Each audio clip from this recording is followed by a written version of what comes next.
All right, everyone, welcome to Lucy's IEP meeting. Why don't we go ahead and introduce ourselves? I'm Matthew, the special education teacher. I'm Kyle, I'm the general education teacher. I'm Katie, the social worker and speech pathologist. I'm Alyssa, the other special education teacher. And I'm Zakira, Lucy's mom. And to be clear, you gave us permission for this IEP meeting? Yes. And we can end it at any time? Yes. Okay.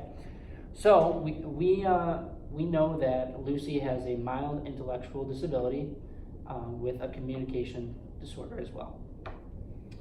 Some of her strengths in the classroom, she follows directions when given one-on-one by the teacher. She's very good at adding and subtracting. We really like that she's excels in music and that she's athletic and she is successful in her running. So my main concern is when she gets to high school.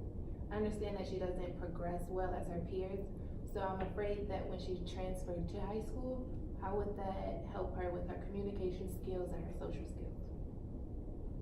Okay, so with her present level right now, she has an IQ score of 67. And first off, we'll go subject by subject. Reading, she's at a 4th grade level for reading. She has difficulty decoding words and sounding them out and comprehending what she has read. Writing wise, she's at a 3rd grade level. She struggles with her handwriting and completing short and sentences. Spelling, she also has a 3rd grade level in spelling. She struggles with sounding out or memorizing spelling words. Math, she is at a 4th grade level. She struggles with division and multiplication. And with her communication skills, she also struggles with her vocabulary and developing her sentences. Social skills, she's been having trouble making and keeping friends and being social. We've had problems with her fighting in the classroom. And then her adaptive skills, sometimes her hygiene can be questionable and her social skills are a problem.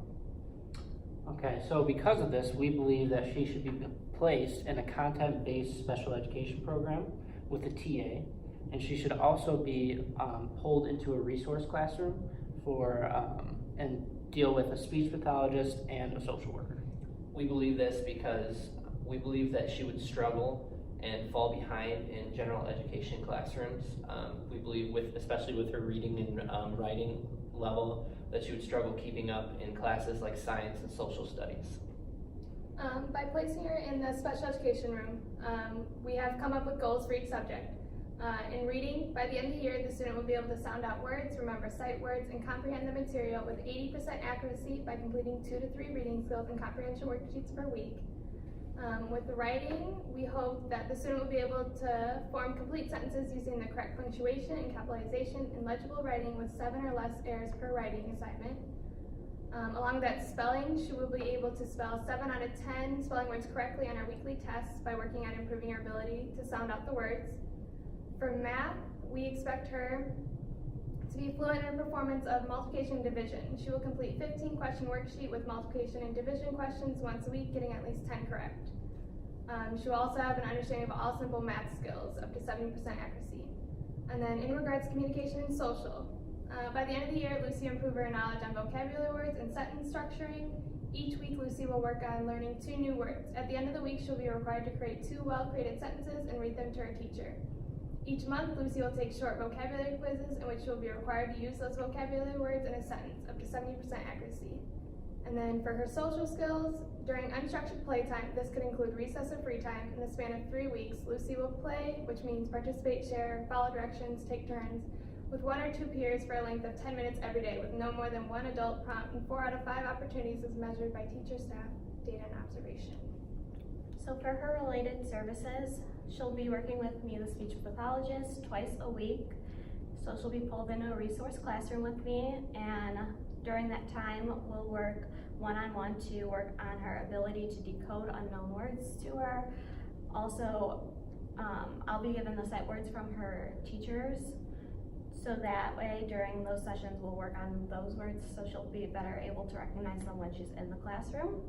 And the other day she'll be working on her expressive language. Since she's at a pretty high level for that, we want to make sure that she keeps up with that and keeps working on to improve with that.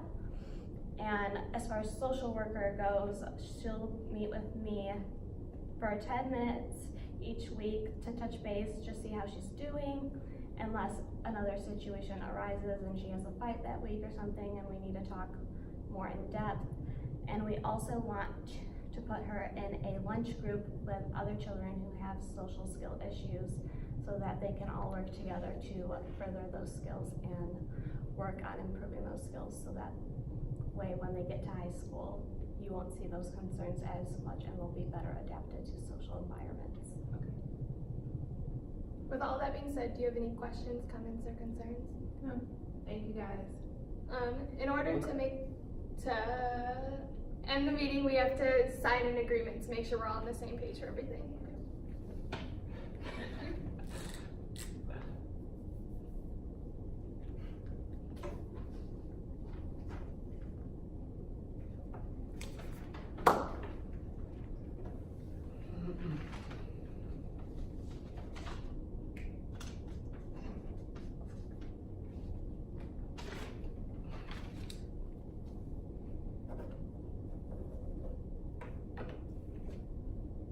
Thank you for Good job. joining. All right, how